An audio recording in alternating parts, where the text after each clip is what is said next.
मेरे तन मन धड़कन में सिया राम राम है। श्लोक रामचरित सर बिनु अनहवाय, सो श्रम जाई न कोटि उपाय। कवि कोबिद अति हृदयम बिचारी, गावी हरि जस कलिमलहारी। भावार्थ, श्री रामचरित रूपी सरोवर में बिना स्नान किए भक्ति का अनुभव नहीं होता। ऐसे अनुभव के बिना लाखों उपाय करने पर भी श्रम व्यर्थ जाता है।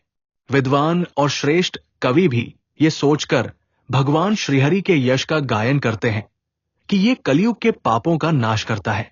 श्लोक कोन्ही प्राकृत जन गुण गाना, सिर धुनी गिरा लगत पछिताना। हृदय सिंधु मति सीप समाना, स्वाति शारदा कहीं सुजाना।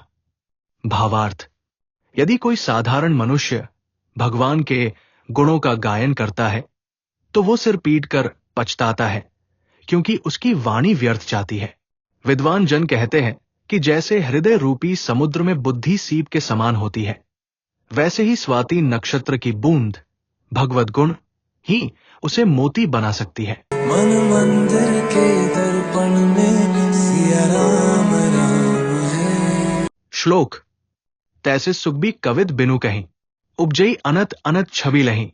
भक्ति हेतु विधि भवन बिहाई, सुमिरत सारद आतुरधाई। भावार्थ, उसी प्रकार अच्छे कवि बिना भक्ति के जब कविता करते हैं तो वो सौंदर्य शोभा किसी और दिशा में बिखर जाती है।